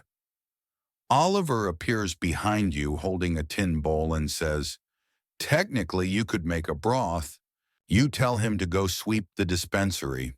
Your morning rounds begin with a visit to Widow Althea, whose cats are now up to 11, not including the ghost one She insists sleeps on your shoulders. She presents you with a rash that looks suspiciously like a map of Wales. You hum thoughtfully, dab it with vinegar, and ask if she's been rolling in elderberry wine again. She blushes. Historical fact, people in medieval England genuinely believed elderberries warded off the plague. Also onions, goat dung, and sapphire powder, none of which made life smell particularly great. You reassure Althea that her rash is probably from the wool cloak she insists on wearing indoors, or as she puts it, to confuse death with my elegance. Fair enough. Back at the dispensary, a courier bursts in. Urgent message, he pants, holding out a scroll with a red wax seal. From the guild. Oliver perks up. Maybe it's a raise. You break the seal, the letter reads, Esteemed Doctor, due to your remarkable public composure and satisfactory corpse inventory, you are hereby invited to participate in a demonstration for the Guild of Medical Curatives East Chapter. Please bring your own leeches. You blink. They want a plague doctor to give a public lecture. Oliver grins. Finally, all those nights practicing your hand gestures in the mirror are paying off. The next few days are a blur of preparation. You sharpen your tools, scrub your robes, and reluctantly borrow a fresh mask from the regional office. It smells strongly of time and bureaucracy. You review your demonstration, bloodletting vinegar, compresses the lemon foot bath routine, very avant-garde, and a short explanation of miasmic misdirection therapy, which basically means opening a window and hoping. As you travel east by cart, the road stretches long and rutted fields, blurring past sheep, occasionally staring like they've read your most embarrassing diary entry. You sleep under the stars that night, listening to Oliver recite rat facts by heart. Did you know rats can squeeze through a hole the size of a coin? Yes, you mutter, trying to sleep. Did you know some monks kept rats as penance pets? That sounds made up. Historians still argue whether it was penance or just really bad taste. You make it to East Guild Hall by mid-morning.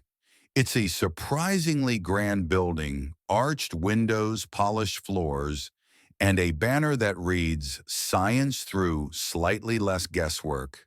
A decent motto. The guildmaster greets you with a sniff.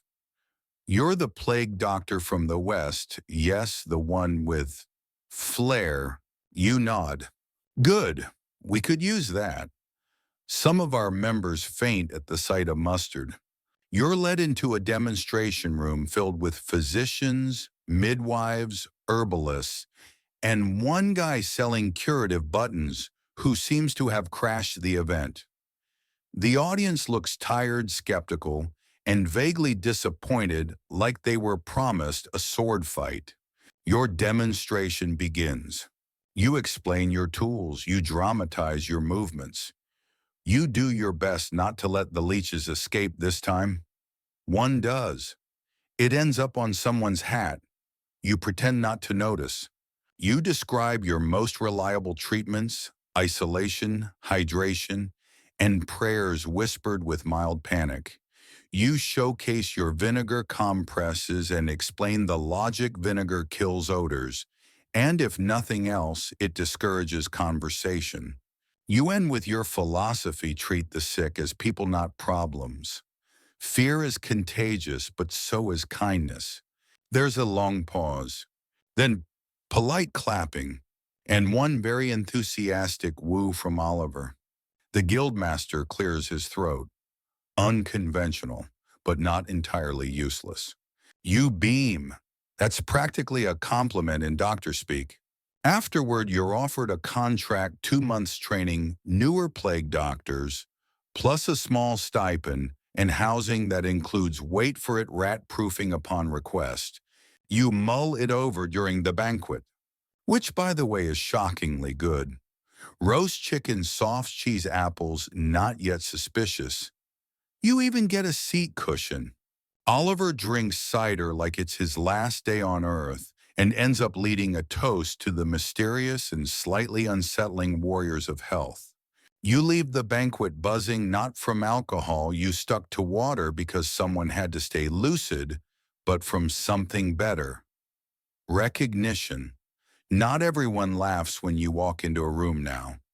Some people listen, some ask questions, and some even say thank you. Later, walking back through moonlit cobbles, you and Oliver pause at a well. You drop in a coin not for luck, but for symbolism. You've survived so far. Tomorrow there'll be more lectures, more travel, more patience. But tonight, you smell only faint time, feel the cool night air on your cheeks, and think maybe, just maybe this job comes with real perks after all. You're back in your quarters now, guild provided, minimally drafty, and just far enough from the leech pens to preserve your sanity. The mattress is made of something softer than hay, possibly straw, upgraded to deluxe pokeless. Oliver insists on testing it by flopping down like a Victorian fainting duchess. He groans dramatically. This is how the nobility must feel. You stare at the plaster ceiling paint flaking in elegant swirls. It's quiet, almost too quiet. Then comes the knock. 3 soft raps. You open the door to find a woman in cleric's robes holding a linen-wrapped bundle. She eyes you like someone trying to decide whether you're a doctor or an unusually elaborate crow. They said you were the one, she murmurs, the one who makes them laugh before they cough. You smile weakly. I try. She steps aside to reveal a boy, pale, sweating, and cradling a swollen lymph node like a bad secret. You've seen that look before. You invite them in. Historical fact break: during plague outbreaks, religious orders often work closely with physicians, though the cooperation was fraught. Some monks believed the plague was divine punishment. Others just thought God needed better pest control. You wash your hands in rose water more for habit than effectiveness and begin your examination. The boy's fever is high but not yet delirious. He whispers about dreams full of wolves and wheels and dancing fire. You nod solemnly. Classic fever stuff. We'll chase them away with foot baths and fancy herbs. The cleric frowns. Should we pray? You say yes, but quietly. No sense alarming the kid with too much spirituality in one sitting. As the night stretches on, you keep vigil. You sponge his forehead, offer spoonfuls of honey water, and tell him a story about a rat that joined the royal court. It ends with the rat stealing a loaf of bread and founding his own kingdom. The boy giggles once, then coughs. Still a giggle. By dawn, the fever breaks. Barely. You're too tired to gloat. But Oliver is already sketching a crude doodle of you in shining armor holding a spoon like a sword. You saved him. You mumble something about hydration and hope, and maybe a little luck. Later that day, your reputation spreads again. But this time not for plague mass or peculiar cologne. This time it's the whisper, the doctor who stays. You notice people treating you differently. Bakers wave. Children don't hide.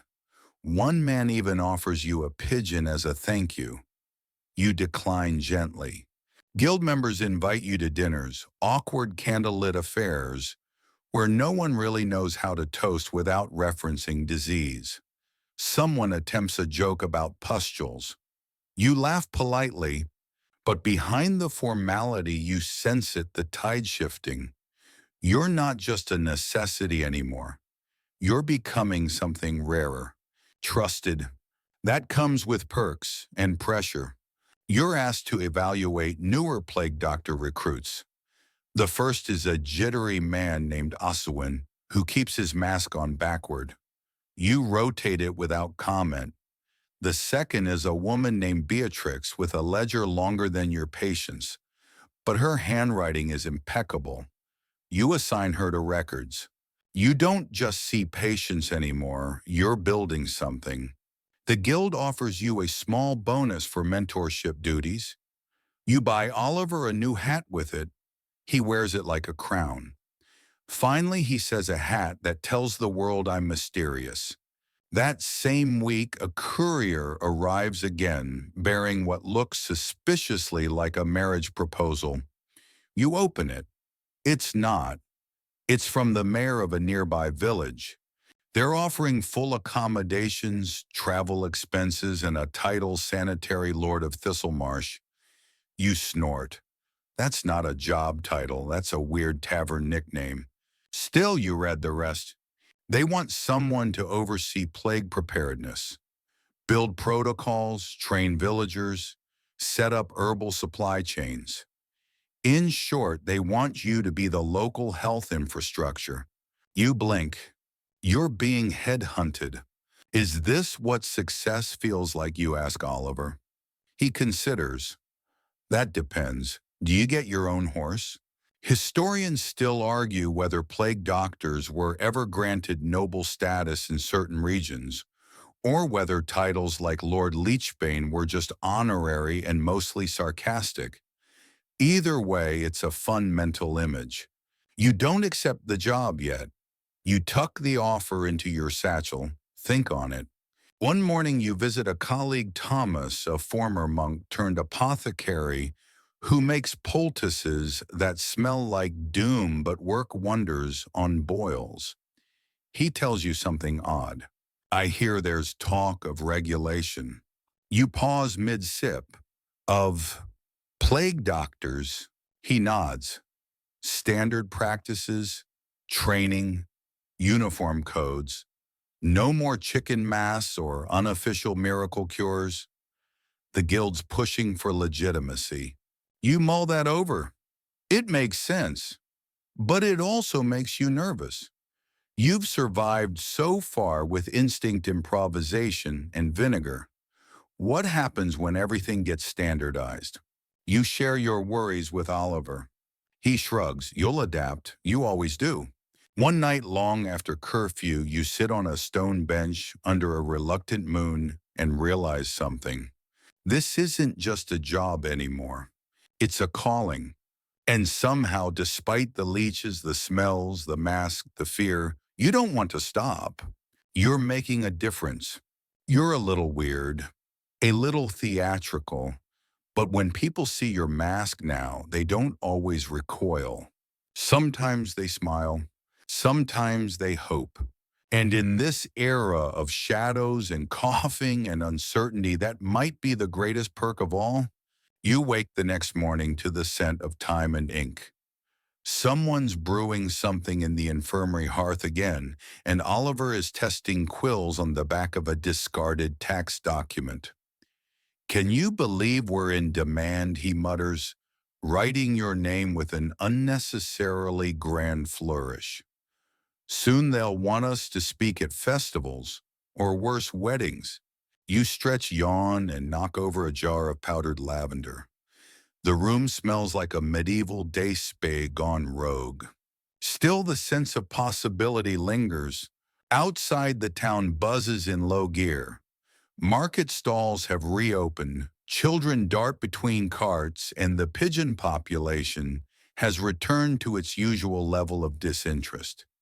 It's not that the plague is gone, no. It still creeps in whispers and under fingernails, but for the moment it's quieter. People nod to you in the street now. Some even bow. One child presents you with a garland of dandelions declaring you the hero of small fevers. You try not to cry. You fail just a little. Mainstream historical fact: in many English towns during plague years, local authorities began recognizing plague doctors as civic leaders, sometimes giving them symbolic titles, modest pay raises, or even honorary robes. You've just been offered a new one. Plague Scholar of the Quarter South Borough. It's not very catchy, but it looks impressive in wax seal form. With recognition comes paperwork. The Guild sends a missive several pages long, filled with officialese and more Latin than should be legal, outlining a pilot program for plague readiness squads. You naturally are recommended to lead one. Is it paid, you ask? Not in coin, says Oliver, but in civic pride and possibly turnips. You hold up the missive to the light. There's a drawing on the back clearly done by a bored scribe of a stick figure, doctor fencing a giant rat. You consider framing it. Soon you're interviewing for squad members. The applicants are varied. One is a cheerful barber who believes bloodletting is the solution to everything, including hiccups. Another is a woman who speaks exclusively in proverbs. She insists a steaming poultice catches no fly then winks. You're not sure what that means, but it sounds convincing. You hire them both, you'll figure it out. Your team assembles for their first patrol.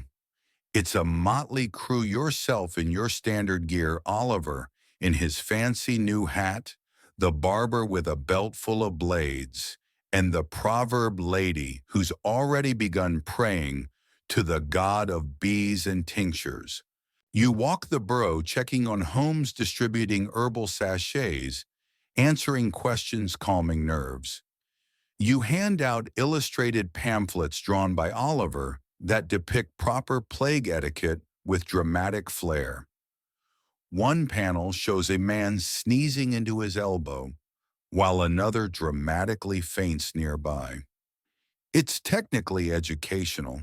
You stop by the apothecary where Thomas has begun crafting hope tonics. He hands you a sample. It tastes like despair and elderberries. You nod solemnly and say it's subtly optimistic. Scholars still debate whether community-based interventions during the plague years actually reduced transmission or just gave people something to do. Either way, it brought a sense of control, and that's valuable. One evening, a woman invites you to dinner. She's the widow of a former patient, one you couldn't save. You expect grief or anger. Instead, she serves you soup, thick and fragrant, and thanks you for being there at all. She says it meant something, even when it didn't work. You sit in silence for a while. Back at your quarters, you find a note from a courier. The village of Thistlemarsh has sweetened their offer. In addition to housing and title, they'll give you land. A small plot, yours to till fence or utterly ignore. Oliver eyes the parchment. We could raise chickens or squirrels or trained messenger geese. You laugh, but your mind wanders. Land, a future, a place that doesn't just tolerate you but wants you. You lie awake that night, staring at the ceiling, imagining a clinic with a garden bees buzzing lazily, apprentices bustling around with clean bandages and too much enthusiasm. You imagine not needing the mask, not hiding behind it. And yet, you roll over eyes, catching the shadowed shape of your satchel worn patch familiar. You think of the city, the patience, the panic, the calm, the way people look at you now. Could you really leave it? Midnight strikes. The bells are softer than usual. Somewhere nearby, a baby cries. You close your eyes, breathe deep, and dream not of plagues or rats or angry nobles, but of a quiet day with no emergencies. A morning where your mask stays on the hook and your hands don't shake from exhaustion. The next day you don't send your reply to Thistlemarsh. Not yet. You decide to wait, because something tells you your story here isn't finished. And besides, Oliver has started planning your birthday. You can't miss that. You're woken before dawn by shouting. At first you assume it's another fire, or possibly Oliver's attempt at cooking, But then you hear bells fast insistent. That's not kitchen panic. That's city panic. You throw on your robes and run. By the time you reach the east gate, the square is in chaos. A merchant caravan arrived in the night, and with it more plague. One of the guards waves you over. They collapsed at the checkpoint, he pants. Three of them boils already visible. We've sealed them in a grain cart, but you nod grimly. The cart in question is steaming slightly, not from plague magic, but from sheer human heat and fear. This you think is going to be a very long week. Mainstream historical fact plague, outbreaks often came in waves with entire towns believing they were clear only to be hit again by traveler ships or trade. A reprieve was rarely permanent. You ask Oliver to round up the squad.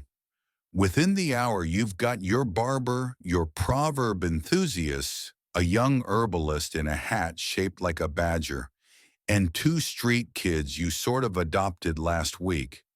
They're terrible at sanitation, but excellent at distracting angry townsfolk. This is your team. You done your mask, tighten the straps, and approach the cart. The merchant inside is conscious, if barely. Don't open it, he groans. We didn't know.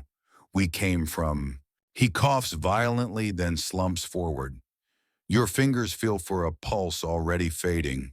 The street behind you goes quiet. The guards look to you for orders. You speak softly. We'll need quarantine tents. Burn whatever they touched. Move fast. And just like that, you're back in the thick of it.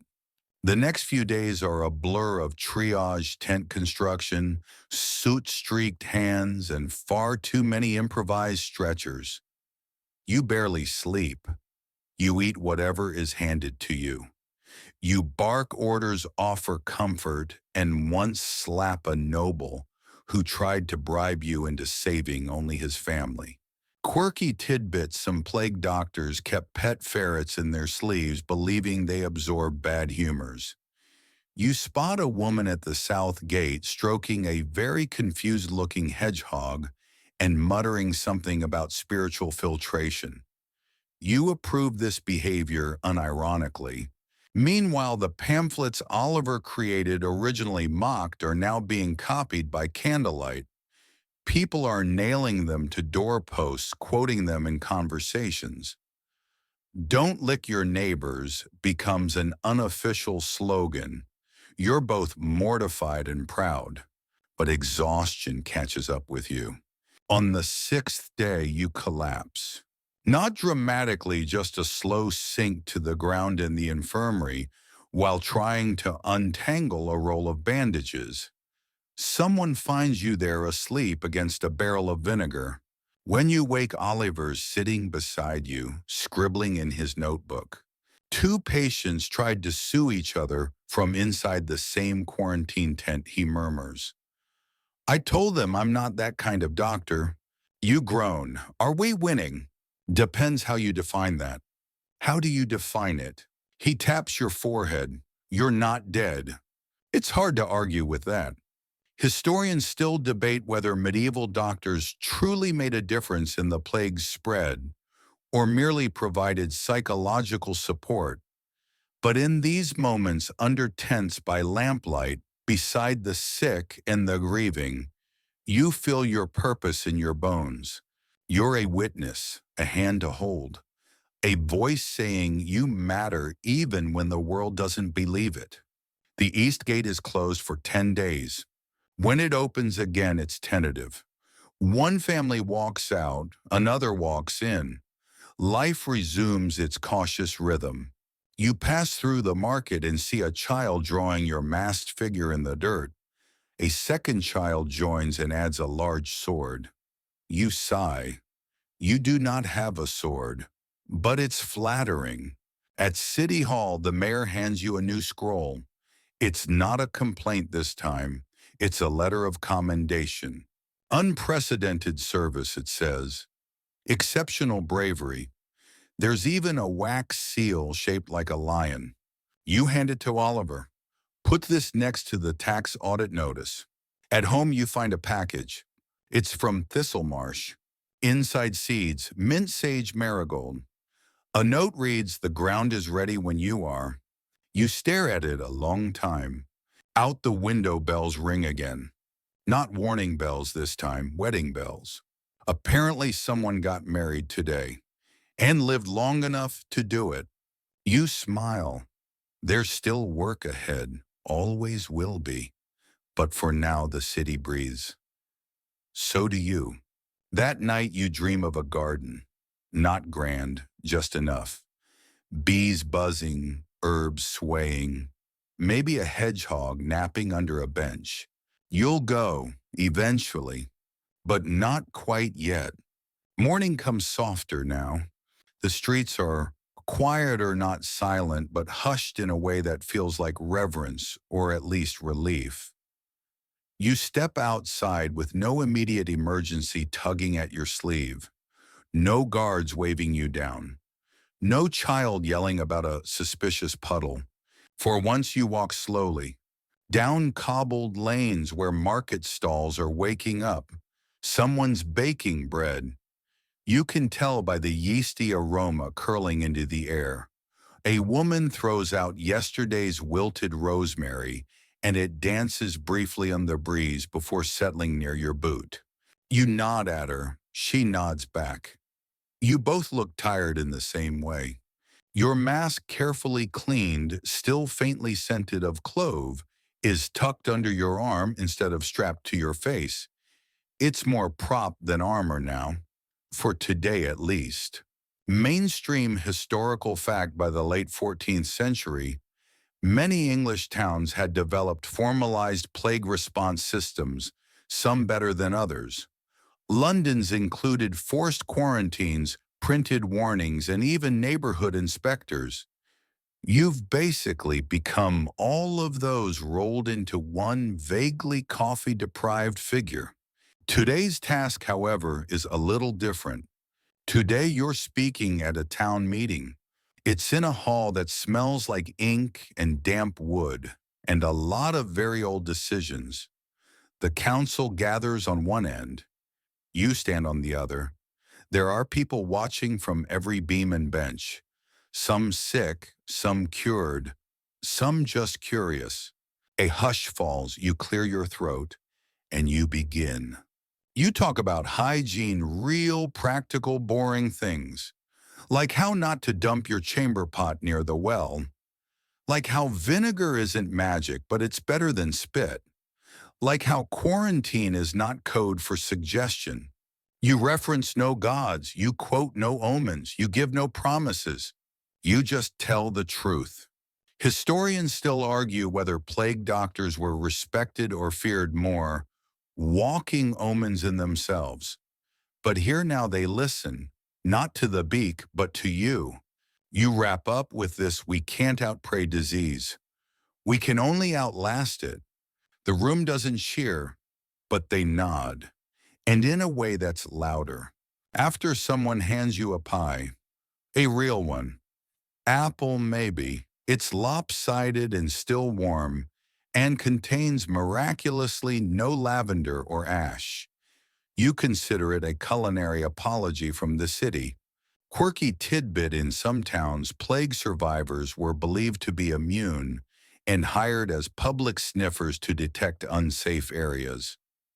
You watch a young man sniff the corner of a bakery and declare it emotionally suspicious.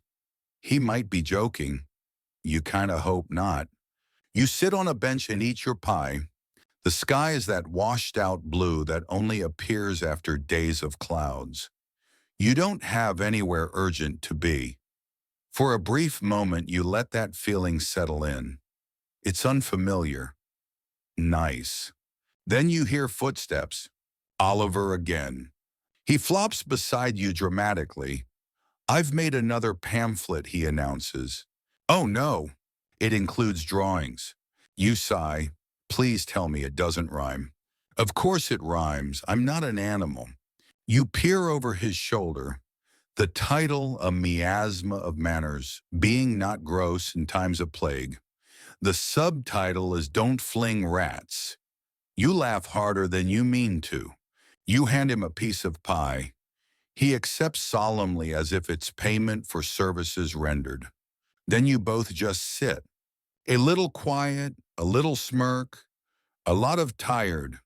The city hums around you. Bells, footsteps, laughter that still sounds cautious.